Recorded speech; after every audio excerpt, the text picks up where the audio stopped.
lana minan nasihin wa afhamana min ulumil ulama'ir rasihin wassalatu wassalamu ala ashabi ajma'in amma ba'd. Oke, pada pertemuan pagi hari ini kita melanjutkan materi pembahasan minggu lalu tentang bagaimana kita mengenal diri kita, mengenal diri sejati kita. Nah, sekarang bagaimana kita mengenal self knowledge dan dalam hubungan dengan diri autentik, ya, authentic self. Sebenarnya ini sudah sering kita bahas, tapi sekarang dalam konteks yang berbeda, gitu kan. Ya, self knowledge dalam konteks yang berbeda. Ketika kita membahas self knowledge, tujuannya apa? Yaitu supaya self knowledge ini kan berujung kepada apa? Kepada freedom, ya. Kepada freedom, kemudian enlighten, pencerahan, dan consciousness. Oke. Nah, di sini ada beberapa poin yang harus diperhatikan tentang self knowledge, dan kemudian kita pahami, dirasakan, kemudian kita mengalami yang namanya self realization, menjadi being dari self knowledge. Jadi self knowledge bukan sebagai konsep, tapi kita mengalami, menyaksikan, witnessing self knowledge itu, pengetahuan tentang diri. Itu bukan sebatas konsep, tapi kita mengalami, menyaksikan, immediate experience. Nah, sekarang poin pertama apa?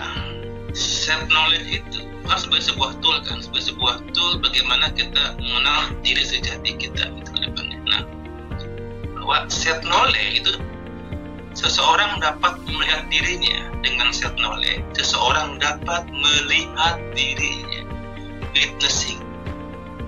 Apabila dia bisa melihat atau menyadari siapa dirinya. Sekarang ini analoginya. Kalau seorang yang buta ditanya, apakah cahaya itu? Kira-kira dia menjelaskan nggak? Kira-kira dia bisa itu nggak menjelaskan? Kita bertanya kepada orang buta, apa cahaya itu? Nggak bisa menjelaskan. Nah, sekarang orang yang bisa menjelaskan apa itu cahaya adalah orang yang bisa melihat. Oke? Nah, demikian pula kita bisa menjelaskan diri sejati kita secara total apabila kita sudah menyaksikan diri sejati kita, witnessing by immediate experience. Oke? Nah, itu yang poin pertama yang harus diperhatikan. Sekarang poin kedua, ya, bahwa self knowledge itu suatu pengetahuan di mana kita bisa menyaksikan kebenaran tentang diri kita, atau the truth. Menyaksikan, bukan hanya understanding, tapi menyaksikan. Nah, melalui kebenaran tentang diri kita itulah, ya, kemudian kita bisa menyaksikan kebenaran dunia. Maksudnya bisa memahami esensi dunia, bisa memahami hakikat dunia. Dan kebenaran yang sejati itu kadang disebut sebagai the real atau Tuhan. Poin yang ketiga yang harus dijelaskan, harus dipahami juga bahwa self knowledge atau pengetahuan tentang diri, maka pengetahuan itu sebenarnya sudah ada di dalam diri kita dan tidak terlepas dari namanya kitab atau the book. Nah, kitab ini adalah simbol, ya. Ingat, kitab itu bukan fisik, ya. Kitab itu adalah the book atau yang namanya kitab itu simbol pengetahuan dan kesadaran. Nah, maka orang yang sadar pada inti dirinya atau spirit atau the self atau true self, di sana ada kitab, di dalam dirinya ada kitab yang disadarinya. Nah, kitab itu adalah universal knowledge atau ilmu huduri. Orang yang sudah being atau sudah immediate experience dengan self knowledge, ya, maka dia akan memiliki the book di dalam dirinya. Itu akan menjadi sumber semua pengetahuan, yang akan menjadi sebuah fondasi semua pengetahuan. Poin yang keempat adalah self knowledge ini bagaimana dengan self knowledge ini bisa mengaktifkan kembali kepekaan kita terhadap spirit atau ruh, ya, atau the self, ya, atau pada kesadaran yang kecenderungannya itu pada hal-hal yang sifatnya spiritual untuk membaikkan kehidupan fisikal. Oke. Nah, orang yang sudah immediate experience kepada self knowledge, ya, maka dia semua sikapnya, tindakannya, responnya, ucapannya itu membaikkan kehidupan, mengharmoniskan kehidupan. Bahkan diamnya dia adalah membaikkan kehidupan, karena kesadarannya dia mempengaruhi semesta, ya kan? Ini sudah dijelaskan juga Mbak Ines. Nah, kenapa? Karena orang yang sudah immediate experience terhadap self knowledge, dia pure mind, pure soul, ya. Jadi pikirannya murni, jernih, jiwanya pun jernih. Oke, maka apabila sudah demikian,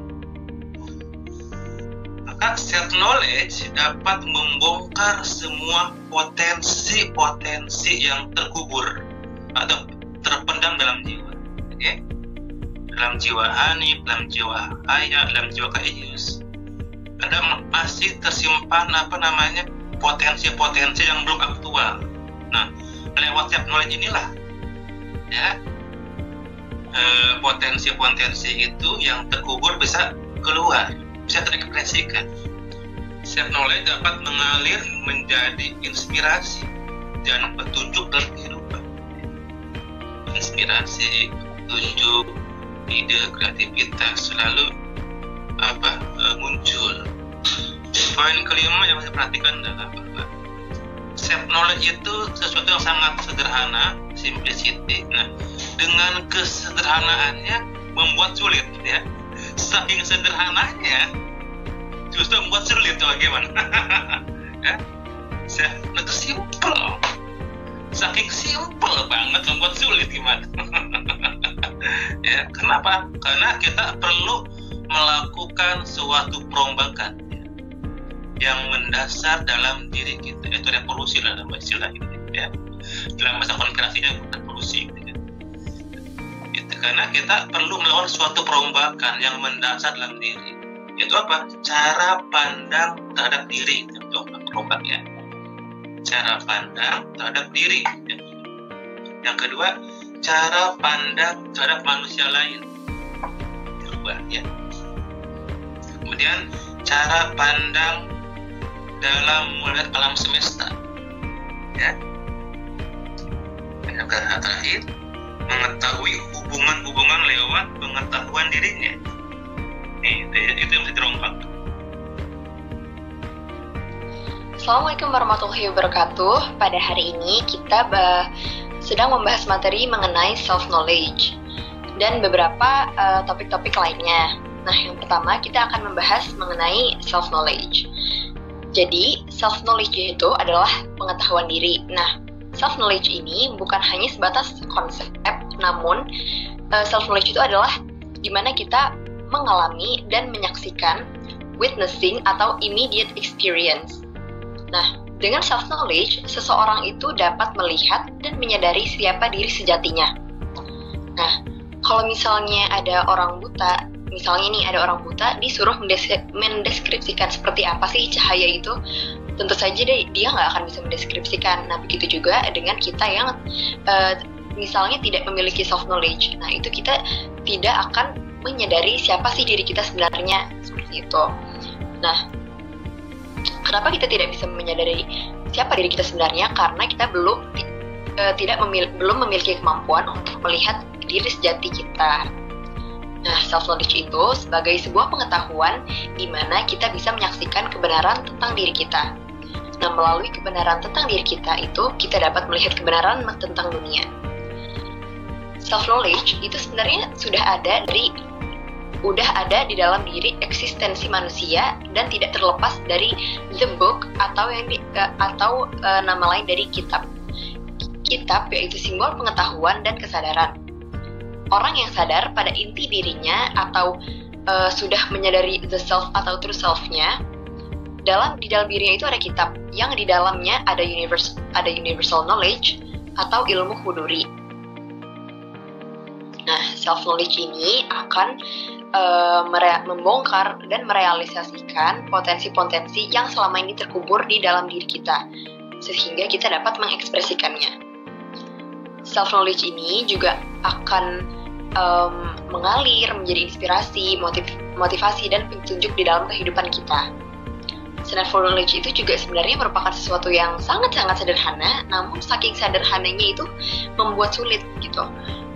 Menyadari self knowledge kita tuh harus mengubah cara pandang terhadap diri kita menjadi tentu saja ke arah yang lebih baik. Kita harus mengubah cara pandang terhadap diri kita, mengubah cara pandang terhadap manusia lain, dan cara pandang dalam melihat alam semesta. Juga hubungan dalam pengetahuan diri. Nah, lalu yang kedua itu kita membahas tentang divine grace. Nah, cara untuk mendapatkan divine grace, kita itu harus menyadari lapisan-lapisan aku atau diri sejati kita yang ada di dalam. Nah, jalan untuk mengetahui diri kita, untuk menyelami lapisan-lapisan aku itu, kita ada 3 jalan, yaitu jalan cinta, jalan pengetahuan, dan jalan action. Nah, ini juga disebut sebagai jalan menuju Tuhan. Divine grace adalah manifestation of the cosmic free will atau manifestasi dari kehendak bebas kosmik. Sesuatu yang awalnya tidak mungkin akan melalui divine grace itu menjadi mungkin. Nah, jadi divine grace ini adalah the most powerful force di alam semesta. Namun divine grace itu hanya turun bertindak jika ada yang memintanya lewat total self-surrender. Jadi dapat dibilang divine grace ini adalah Tuhan yang turun ke zona kesadaran jiwa. Lalu kita orang yang sudah mengalami divine grace ini, dia otomatis menjadi orang yang authentic self atau diri otentik. Nah, diri otentik atau authentic self itu adalah sebutan untuk manusia yang bersikap selaras dengan suara hatinya. Karena mereka tidak bermuka dua walaupun mereka berhadapan dengan orang-orang yang berbeda-beda. Jadi mereka tuh tetap berpegang teguh dengan prinsip-prinsipnya dan tidak berusaha untuk mengubah karakternya ataupun kepribadiannya hanya demi kepentingan-kepentingan. Nah, orang otentik itu lawannya adalah orang-orang yang bermental losers atau pecundang. Orang otentik itu akan selalu dikelilingi oleh orang-orang yang bermental losers. Orang-orang losers ini akan selalu berusaha membuat orang otentik itu kehilangan jati dirinya. Namun karena authentic self itu memiliki akar jati diri yang sangat-sangat kuat, maka ia tidak akan terganggu. Nah, kenapa losers itu sangat membenci orang otentik? Karena terdapat perbedaan yang sangat mencolok di antara mereka berdua. Apalagi di sini orang otentik itu levelnya sudah jauh lebih tinggi daripada orang-orang losers. Jadi mereka akan selalu membenci orang-orang otentik agar diri orang otentik ini menjadi sama atau setara dengan para losers tersebut. Nah, hanya ada 2 kemungkinan yang yang bisa didapatkan oleh orang otentik ini. Yang pertama, orang-orang yang bertemu dengan orang otentik bisa sangat-sangat mencintai atau mengagumi orang otentik. Nah, yang kedua, itu bisa sangat-sangat membenci orang otentik. Nah, orang-orang otentik ini sama sekali tidak terlena dengan orang-orang yang memuji dia, yang mengagumi dia. Karena jika ia terlena, maka ia akan kehilangan jati dirinya dan akan berubah menjadi sombong. Jadi dia orang otentik ini sama sekali mau ada yang membenci, mau ada yang mencintai atau mengagumi, ia tidak akan kalau misalnya ada yang mencintai dia tidak akan terbang, kalau misalnya ada yang membenci juga dia tidak akan runtuh gitu. Jadi dia tidak peduli sama sekali dengan para pembencinya, karena orang otentik ini tahu kalau para pembencinya ini adalah orang-orang yang sebenarnya sangat mengaguminya, namun orang-orang ini iri terhadap si diri otentiknya. Walaupun orang otentik ini bisa sangat-sangat dibenci, tapi kehadiran orang-orang otentik akan selalu membekas di hati dan memori orang-orang yang bersinggungan dengannya gitu. Jadi walaupun para pembencinya ini ingin menjatuhkan orang otentik, tapi tetap saja diri orang otentik ini akan membekas gitu di dalam memori dan di hatinya, akan meninggalkan jejak. Nah, untuk menjadi orang otentik itu membutuhkan nyali dan keberanian yang sangat besar. Namun bukan nyali atau keberanian yang didasari oleh ignorance, namun based on consciousness atau kesadaran. Nah, kenapa membutuhkan nyali? Itu karena untuk menjadi orang otentik itu kita harus bisa lepas dari belenggu dan aturan-aturan ideologis yang disisipi oleh banyak kepentingan-kepentingan gitu. Contohnya mungkin di dalam bidang politik itu seperti contohnya ideologi kapitalisme dan lain-lain, itu kan pasti diselipi oleh berbagai kepentingan gitu. Dan ideologi ini kebenarannya masih dalam level partikular. Jadi sebagai orang otentik kita harus bisa lepas dari segala belenggu yang menjebak gitu. Nah, seseorang yang otentik tidak akan pernah tunduk kepada siapapun yang berusaha membuatnya tidak menjadi dirinya sendiri.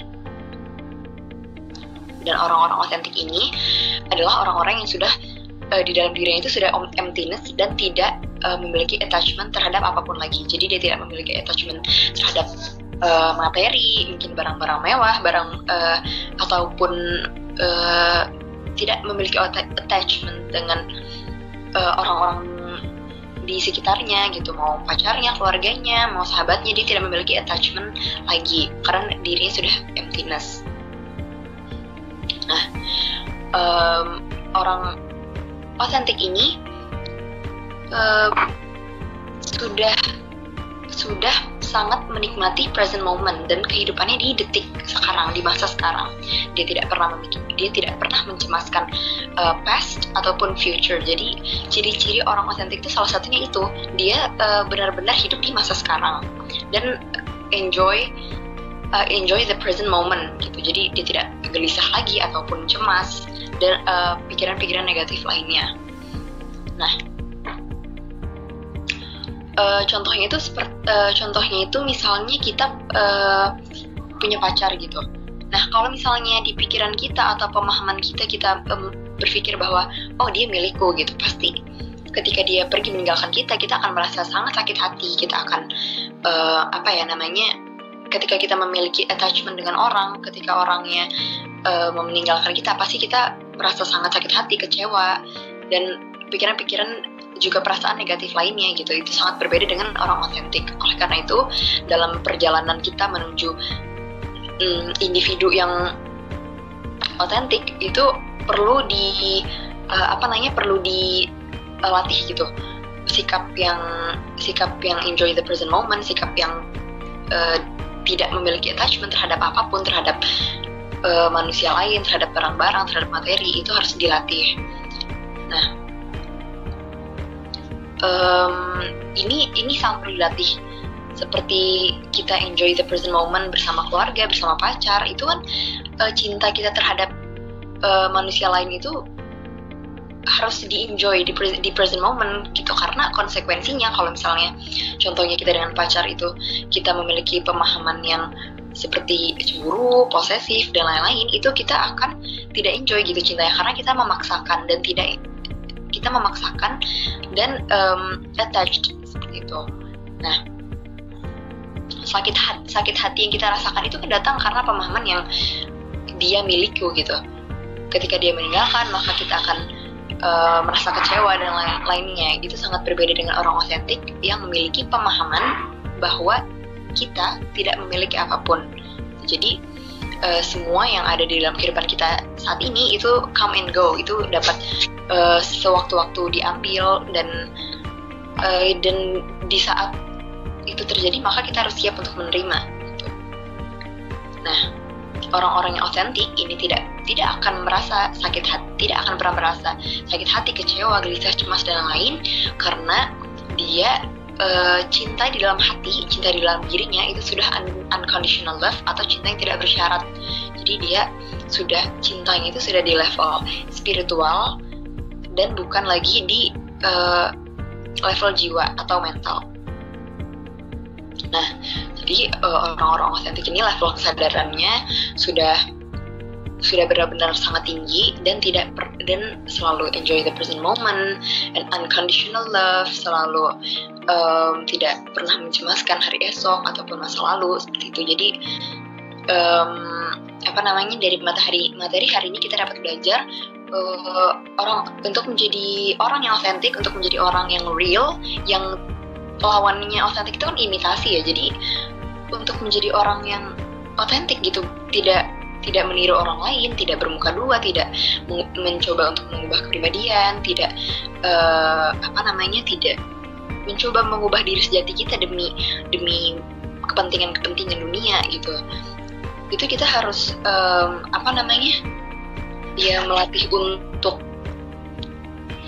melatih yang sudah disebutkan tadi, seperti enjoy the present moment, seperti detach dari segala hal di dunia ini, tidak attach dengan materi, dengan pacar, keluarga atau sahabat dan lain-lain. Dan kita juga perlu untuk mendalami si self knowledge yang sudah disebutkan tadi, seperti itu. Jadi itu materi hari ini. Mohon maaf bila ada kesalahan. Wassalamualaikum warahmatullahi wabarakatuh.